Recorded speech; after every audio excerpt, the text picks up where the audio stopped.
Hello and welcome to Downtown. I'm your host, Robbie Haig.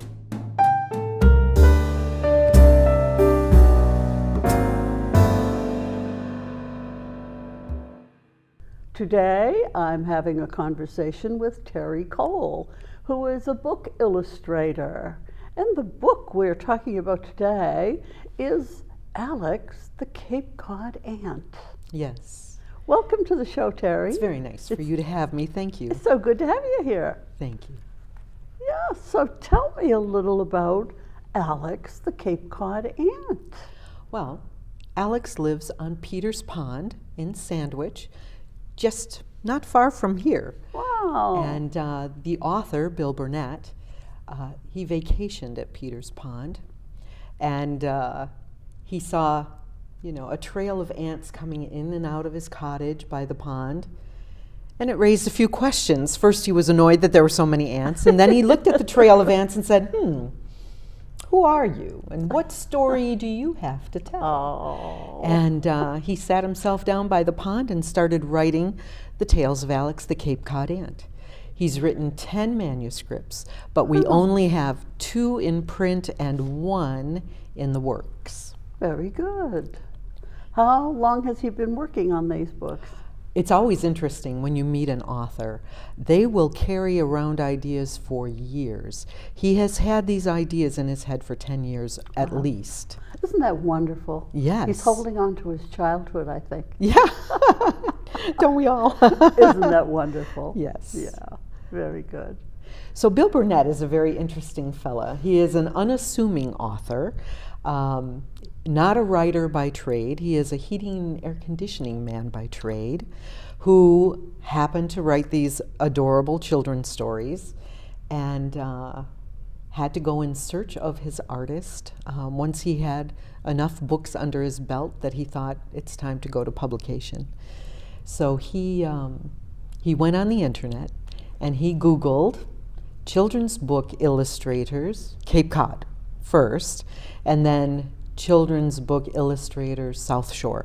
And somewhere in that mix, he came upon my name and my website. And by then I had already illustrated 2 children's books, and the artwork was on my website, and he decided that he really liked the style, and somehow those books were about children, not insects, and somehow in that he saw the potential for a whole world of insects, Alex's world. And he emailed me, and we met. He shared his manuscripts with me, and we started working on book 1, which is The Birthday Surprise, little Alex's very first birthday. He didn't know that he had a birthday. He went in search of his friends, couldn't find them anywhere, found them having a party without him, was crestfallen. And then once they noticed that he was there, they all shouted surprise, and the birthday was for him. The birthday party was for him. Nice. So that was the sweet story of book number 1. Very good. And then book number 2 is The Vacation, where Alex and his friends who live in vacation land have to find a place to go on vacation. Many of you know the Cape is considered vacation land for most of us who are land lovers.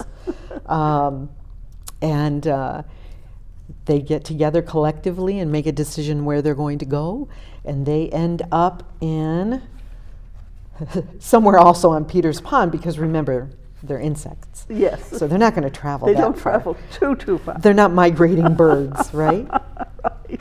So they travel, they find the hill finally, and there they splash around. Oh, well, first, one of my favorite illustrations, they make a tent and they spend the night with the lightning bugs and under the moon.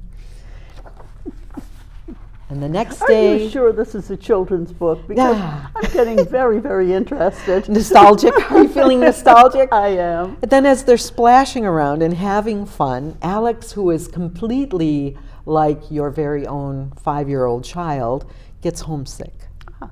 So Alex is either hungry or homesick. He brings out all those emotions that you can remember when you were a child. How nice. So my favorite illustration in The Vacation I saved for the end of the book. And that's once they decide, all right, we'll all go home, they have a lovely little picnic on a hill, the hill, at Peters Pond. They have their dinner at sunset, and then they go home. Oh.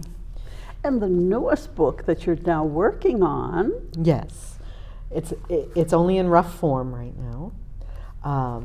It's the first day of school. Wow. So Peters Pond is right around the block from Forestdale Elementary School in Sandwich. And Bill Burnett and I have gone 2 or 3 years in a row now to speak to all the kindergartner, first graders, second graders. How wonderful. About Alex. And we always encourage the kids to go to the pond to meet Alex. Yeah. And then at the end of our talk, I help the kids draw Alex and Casey the cricket and Lotta the ladybug. And so at the end of each session with the kids, they're all showing me their artwork. And honestly, one of these days we might just make a book of their pictures of Alex and friends, because How wonderful. they really draw adorable pictures. So we had a brainstorm Yes. that perhaps the second graders should help Bill Burnett write the third book, where Alex goes to school. Oh. So only the second graders, because they're actually working on short stories in their classrooms. They broke up into groups, and we divided a book into a few sections. We had some develop who would be the new characters that Alex would meet at school. How would Alex get there? What would be his reaction to this school that looks like a castle? And what would be the problem he would face? And what would be the solution? Wow. So the kids with their teachers compiled these huge lists.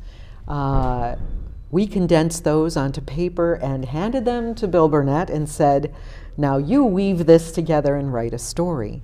Very nice. So in this little rough is the It's manuscript. intriguing. Yes. Yes. And all of our collective ideas, his and mine, of what those illustrations will be.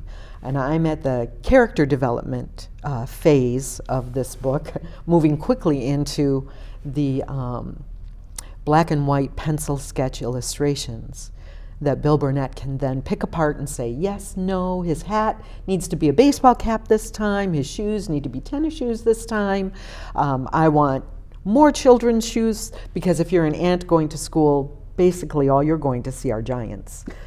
You're going to see tennis shoes and boots and, Ugg boots and leopard skin pants that the kids wear to school and stuff. So I went to the school with my camera, and we laid on the ground in every situation, in the hallways, in the classrooms, in the library, taking pictures from an ant's perspective, Wow. so that then when it comes to actually doing the drawings and the paintings, I have an Alex eye view instead of a Terry eye view. How wonderful. Okay, Terry Cole. We've learned a little bit about Bill Burnett. Tell me about Terry Cole. Well, I've been an artist, a professional artist, ever since I was 15. I landed my first job in a fancy department store in Grosse Pointe, Michigan, where they wanted me to illustrate the posters for the fashion shows they had on the weekends. Oh. So I would go to high school and get off at 2 in the afternoon and head over to Jacobson's and start illustrating. And from there, I had a cartoon strip for a few years that showed up in 5 different Midwestern newspapers. Oh, wonderful. Was not that big of a deal, but for me it was my training ground because I did not go to art college. And so working on the job has been my school. And after that, I ended up with the Detroit News illustrating daily illustrations. So everything from terrorist bombing attacks to brain surgery to anything in high fashion.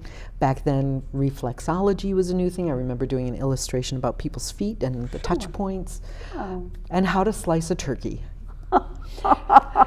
So, growing up as an artist in Detroit, my father was an automobile designer, and everyone in my family... Designer? Yes. Oh, wow. Cars. Yeah. Think about that.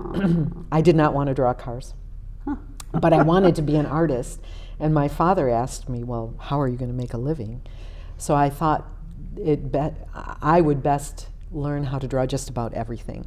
So that has done well for me. I ended up with the Associated Press as an infographics artist, living in several different countries, working for them. I illustrated books, college-level books in Belgium. Oh, so you've been around. I've been around. How Yes, can't you nice. tell?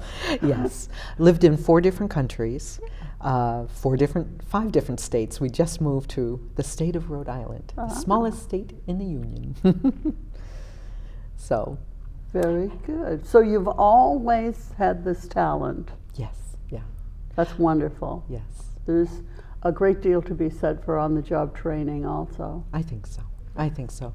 When we returned to America after we spent, I think, together 17 years overseas raising our children, we returned to Massachusetts, where my husband is from, and I had to remake myself.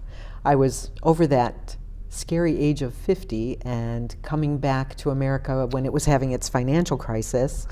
Trying to get a job in my field was a bit of a challenge. Oh, So since April of 2010, I've been teaching teens and preteens art at the Plymouth Center for the Arts. oh, how wonderful. And illustrating children's books, puzzles. I do puzzles for Dashing Dan Company.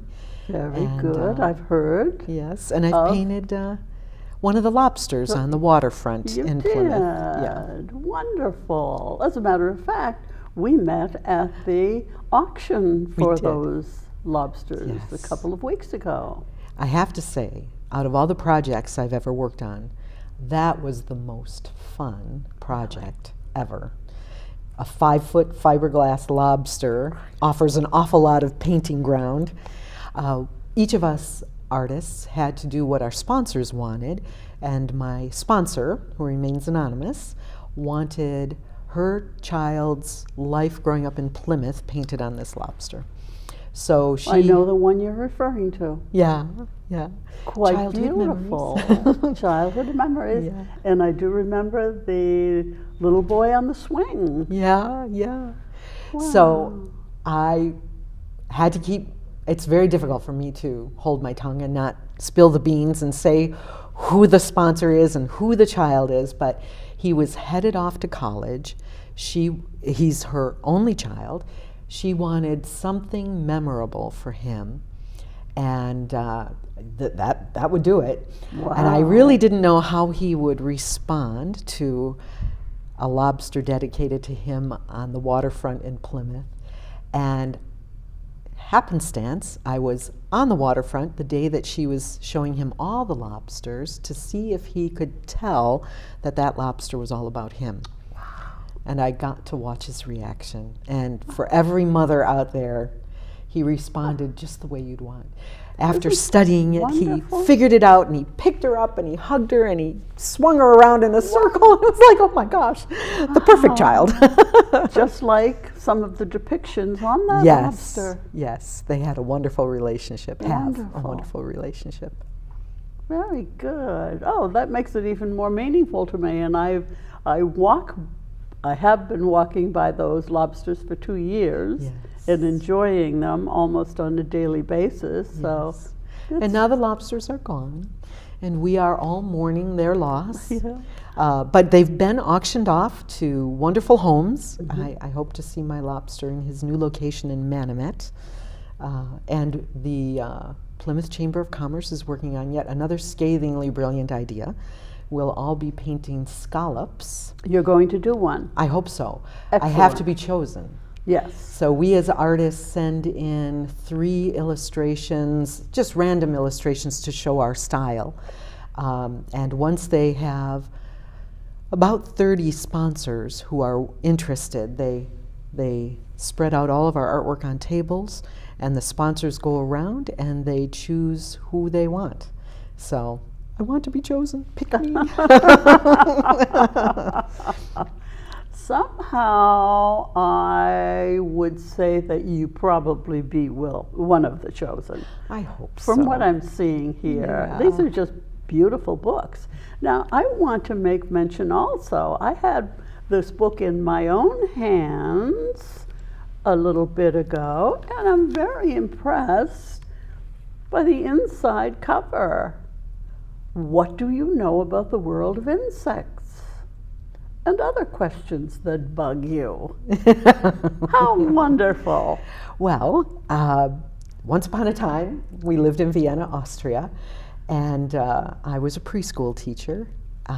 Well, we lived there for 9 years. Over the course of that time, for 2 years I taught preschool, and for about 2 years I was a 4th and 5th grade teacher's assistant, and working with 4th and 5th graders on how to write their stories and to edit them and make sure that they had a climax and a solution. And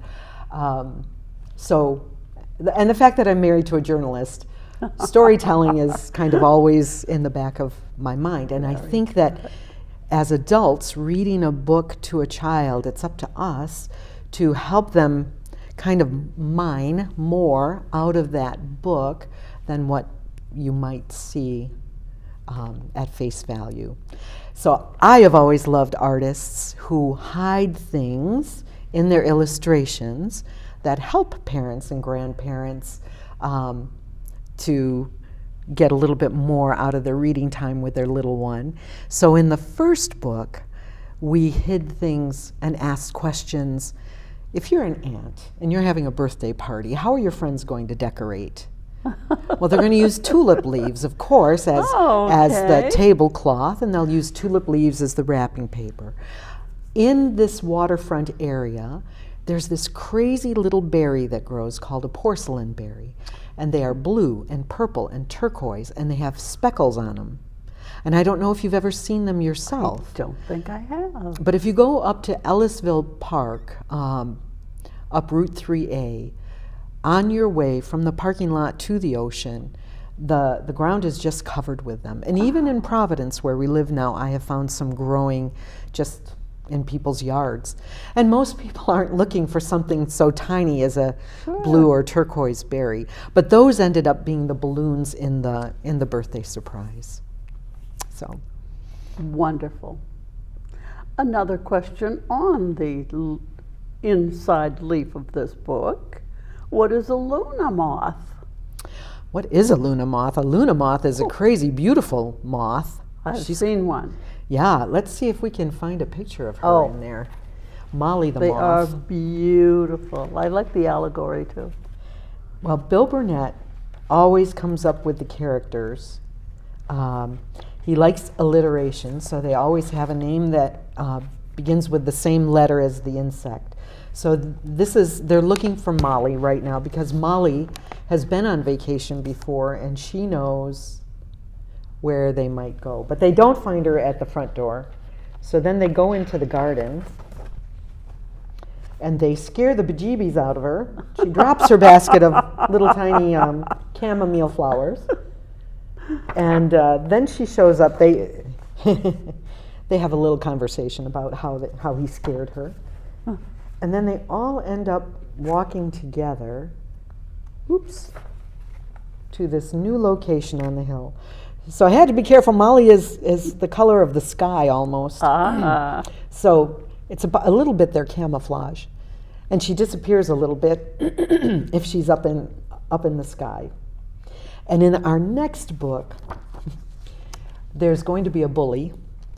His name is Billy the Beetle. And I do research as if I was working for one of the news outlets that I used to work for. So it's like North American beetles and bring them all up. So I had a choice between a dung beetle. You know what a dung beetle does. A dung beetle goes through all your dog poo and horse poo, and that's how they survive. They're actually quite colorful though, which is really nice for a book. Or a scarab beetle. And we went with a scarab beetle because he actually comes with a cape. And the cape kind of looks a little Batman-y, except that it's reddish orange to iridescent blue and green. And of course, Billy the Bully doesn't stay Billy the Bully in the book. I was hoping. No, There's a wonderful resolution. Because Alex is such a nice aunt. He really doesn't want anybody to be his enemy for long. And he smooths things over with Billy the Beetle and actually helps him when Billy the Beetle is afraid of the fire alarm at school. So it's really good. sweet. Well, now, Terry, where can people out there find these books on the Cape? I'm sure. Well, Mr. Burnett has done a lot of legwork. First and foremost, Barnes & Noble carries all of his books.